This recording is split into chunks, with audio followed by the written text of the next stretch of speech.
Corona महामारी की दूसरी लहर के बीच कई राजनीतिक नेता और कार्यकर्ता सोशल मीडिया पर गुहार लगा रहे हैं। ज़रूरतमंद लोगों के लिए दवा, प्लाज्मा, अस्पताल में बेड या ऑक्सीजन सिलेंडर उपलब्ध कराते दिख रहे हैं।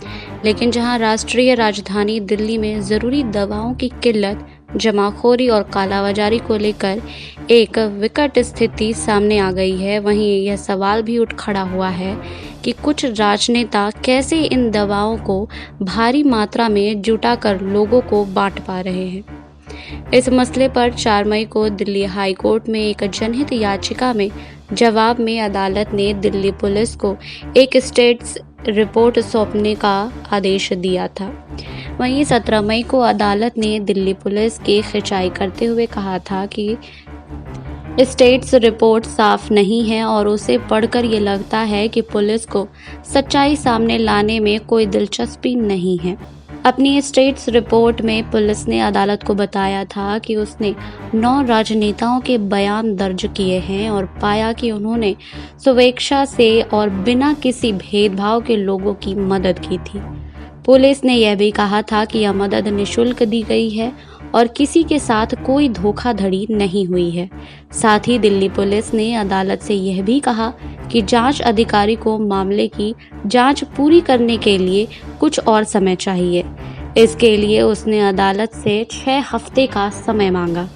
अदालत ने कहा, राजनीतिक दलों को अपने फायदे के लिए महामारी का इस्तेमाल करने की अनुमति नहीं दी जा सकती है। अदालत ने पुलिस को इस बात की जांच करने का निर्देश दिया कि कोविड-19 की दवा इतनी बड़ी मात्रा में कुछ व्यक्तियों ने कैसे खरीदी, जबकि उनकी आपूर्ति इतनी कम थी और उनकी कालाबाजारी हो रही थी। अदालत ने कहा है कि वो उम्मीद करती है कि दिल्ली पुलिस मामले की उचित जांच करेगी और अगर मामला FIR दर्ज करने के लिए बनता है तो वो भी किया जाएगा। अदालत ने दिल्ली पुलिस की 6 हफ्ते की समय की मांग को ठुकराते हुए 1 हफ्ते में अपनी जांच पूरी करने का आदेश दिया। अदालत ने यह भी कहा है कि चूंकि यह दर्शाया गया है कि दवाएं केवल लोगों की निःशुल्क सेवा के लिए थी, इसलिए उसे यह उम्मीद है कि उनका उपयोग राजनीतिक लाभ के लिए नहीं किया जाएगा। अदालत ने यह भी आदेश दिया है कि गरीब और ज़रूरतमंद लोगों को बांटने के लिए इन दवाओं को तुरंत director general of health services को सौंप दिया जाए। दिल्ली स्थित NGO हृदय फाउंडेशन के चेयरमैन डॉक्टर दीपक सिंह ने दिल्ली उच्च न्यायालय में 29 अप्रैल को एक जनहित याचिका दायर की, जिसमें उन्होंने कई उदाहरण देते हुए कहा है कि सभी राजनीतिक दलों के नेता अपनी शक्तियों का दुरुपयोग कर रहे हैं और रेमडेसिविर जैसी जीवन रक्षक दवाएं आवश्यक अनुमतियों के बिना बटोरी और बांटी जा रही है। याचिका में कहा गया है कि राजनेताओं का पहले जमा करना और उसके बाद अपनी मर्जी से इन्हें बांटना आम लोगों तक दवाएं पहुंचाने में बाधा डाल रहा है। याचिका में यह भी कहा गया है कि प्रत्येक नागरिक के जीवन का अधिकार मौलिक अधिकार है, जिसे राजनीतिक मेडिकल माफिया प्रभावित कर रहा है और इस गठजोड़ की एक व्यापक जांच की जरूरत है। अदालत से गुहार लगाते हुए याचिकाकर्ता ने राजनेताओं और मेडिकल माफियों के गठजोड़ की CBI जांच कराने की मांग की। अदालत ने CBI जांच की मांग तो नहीं मानी, लेकिन याचिकाकर्ता को दिल्ली पुलिस को जानकारी देने को कहा और दिल्ली पुलिस से इस मामले का स्टेट्स रिपोर्ट मांगा।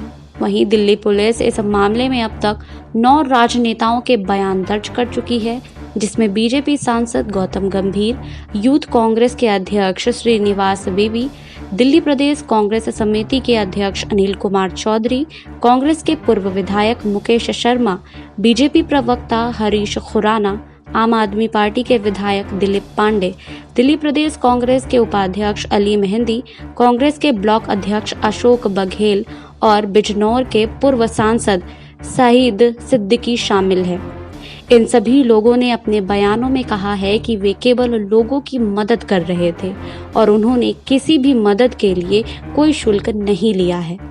दिल्ली पुलिस को गौतम गंभीर ने बताया है कि गौतम गंभीर फाउंडेशन ने गर्ग अस्पताल के डॉक्टर संजय गर्ग की प्रिस्क्रिप्शन पर फैबीफ्लू अधिकृत विक्रेताओं से खरीदी थी। गंभीर ने बताया है कि ये दवाइयां विक्रेताओं ने सीधा उस मेडिकल शिविरों को भेज दी जिसका संचालन जागृति एनक्लेव में उनका फाउंडेशन कर रहा था।